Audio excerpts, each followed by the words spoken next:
It is the Dan O'Donnell Show, classical conservatism and contemporary style. Joining us now live on the phone, he is the president of the Institute for Reforming Government, which just put out a fantastic in-depth study. This is what IRG does. I am a big, big fan of their work. It's called Wisconsin Speaks Listening, Learning, Leading, and it's 14 listening sessions in addition to a poll by Scott Rasmussen's RMG Research Group to find out what it is that Wisconsinites really care about as we kick off this all-important gubernatorial and state Supreme Court election year. CJ Szafir, my guest on the Dan O'Donnell Show. Good evening, sir. How you doing?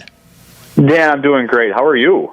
Well, I'm pumped up for this election year, and I am so glad that I have some data to back up when I say do not focus on anything. If you are running for statewide office right now, do not focus on anything but economic issues. Do not focus on anything other than affordability, on acknowledging that prices are way too high, and that telling people, hey, we live in a tax hell state thanks to Democrats, and we need to do something about it.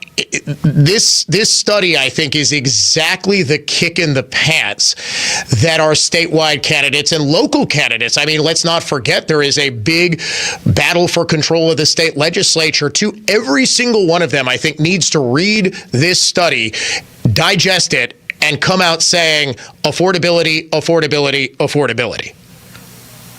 And we didn't know that going in. Like, our goal is to understand the concerns of Wisconsin voters and see if there's common areas of agreement. So we did two things. First, we did a listening tour, which you mentioned. But our North Star for this was actually, believe it or not, Marco Rubio. Because in 2006, when Rubio was the Speaker of the Florida Assembly, he thought they were so out of touch, he traveled all over the state and he just listened to voters and community leaders. So my colleague at IRG, the outstanding Courtney Gustafson, she organized this huge listening tour last year, traveling over 2,000 miles, talking with over 100 voters. And we just listened. We didn't use talking points. We didn't use speeches. We didn't bring white papers. And the second is we conducted a statewide survey of 800 voters, which you mentioned. And the conclusion was, by far, the number one issue that most people talked about, whether you were on the north side of Milwaukee, which is where we went, or the North Woods, was cost of living and affordability. And right now, a vast majority of Wisconsinites, this is going to be the number one issue that they're going to be voting on in this upcoming year. So if you're a gubernatorial candidate, or if you're, say, Maria Lazar, although that's kind of a special election because, you know, obviously it's a judicial election, but if you're running statewide or if you're running as a state rep, how are you using this information? Well, look, most people are thinking like, okay, inflation, cost of living, what does that mean as far as a state policy standpoint? So the first off is what we found in the poll was that 40% of voters, the number one issue is going to be cost of living. And that includes one of every two independents. They're clearly voting on cost of living. So we kind of like dug deep, like, all right, like, great, tell us more. So 3 of every 4 Wisconsin voters right now are saying that their incomes fell behind inflation in 2025. So 3 of 4 voters are saying that they are worse off and they are falling behind. We push them more. Well, what does that mean? And how are you falling behind in inflation? We asked them a number of ways. 92% of voters say that they've seen an increase in food prices over the past year. And in fact, when we push them to say, well, which, with housing, with energy, with taxes, with interest rates, with food, 1 of every 2 voters say that lowering the cost of food and groceries would help the most with their personal finances. 1 of every 2 voters, the number one cost driver for them is the increase of food and groceries. Really? So I think there's something there that I think can be taken advantage of if you think about all the things that go to the high cost of living and the high cost of food. One thing I think both you and I have talked about for the last it seems like forever, but we do have something on the books called the minimum markup law, which is a hidden tax on we groceries. do. Explain that for people. Explain that for people who don't understand it, CJ, because this is a biggie. No, I mean, we've been talking about this for a long time, both at IRG and my previous employer at Will. But Wisconsin has a Great Depression era law that essentially forces the cost of living, forces the cost of certain goods, groceries, gasoline. That's the big one. Artificially high. Yep. And prevents the businesses from selling them lower than cost.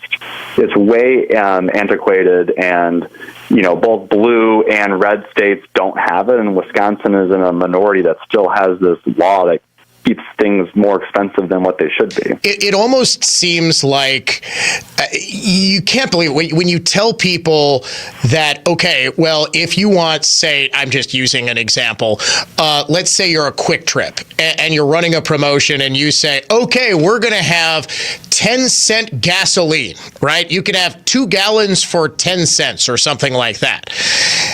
And you say, no, you can't do that. State law prohibits it. You say, well, wait, what are you talking about? Walmart does these sorts of things all the time. They're called loss leaders. They get people in the door, and you go to Quick Trip, you buy coffee, you buy some of their donuts and cookies. They say, see you next time, and you go about your day. It's almost like people don't believe that this is really a law that's on the books. And there is, in today's day and age, no real justification for it, is there? No, and in fact, when Meyer came to Wisconsin from Michigan, was that like 6, 7, 8 years ago, they were stunned. They're like, wait, what? I remember that. I remember talking behind the scenes to one of Meyer's PR people, because there was like a push to repeal minimum markup, and they were obviously very opposed to it. And this person was like, I've never heard of anything like this. What do you mean you can't sell things for what you want to sell them for? I'm like, I don't know. Talk to the government. But so the big three, though, all right. So moving beyond that, So you asked, like, what else? So the big three state policy that we found, both in the poll and the listening tour: housing, healthcare, and taxes. Yep. People are saying that these are important issues to their vote as it relates to cost of living. So they're going to be looking for solutions for bringing down the cost of housing. 2 of every 3 voters say that now is a bad time to buy a house. And really what I think is incredibly sad, especially if you think about the attainability of the American dream, 44% of people who don't own a home now say that they will never own a home. Yeah. It's almost 1 of every 2 people who don't own a home just don't think that it's going to be in their life plan, and that's heartbreaking. And I think it's going to be incumbent on policymakers, candidates, to come up with free market solutions to really help bring down the cost of housing. Healthcare.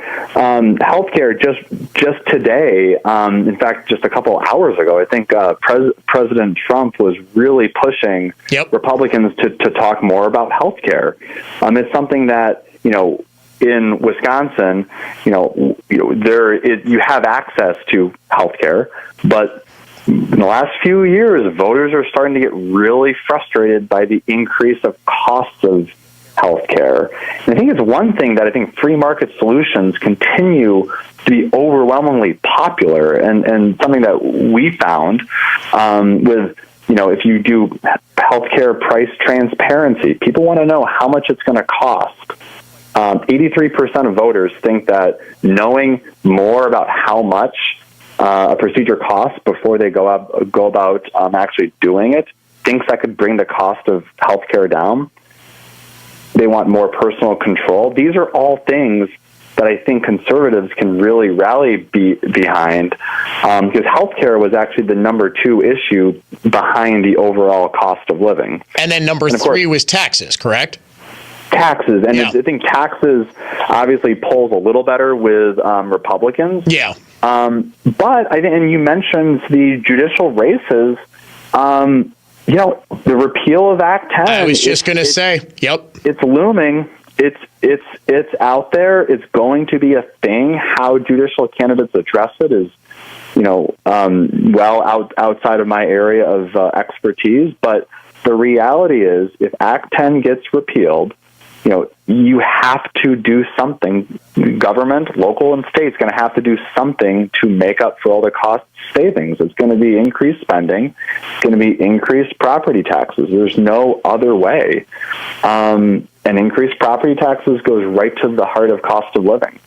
Yes, it does. And, this is on top of people, I think, opening up their property tax bills for 2025 and realizing that, hey, Governor Evers issuing that insane 400-year veto and the liberal Supreme Court upholding it does have real world impacts on your bottom line. When you allow government to increase the tax levy and increase the per student spending limit every single year for the next 4 centuries, that is something that you are going to have to pay. So it seems like with people, I think, with this fresh in their head saying, oh my gosh, I just had $1,000 increase in my property tax bill and nothing fundamentally changed. I didn't put on a third story on my house. I think this opens up the possibility of people hearing, hey, look, when you have tax and spend liberalism in charge of this state, you are the one who is paying for their spending binges. Yeah, and fortunately, divided government has prevented a lot of the Governor Evers' tax increases.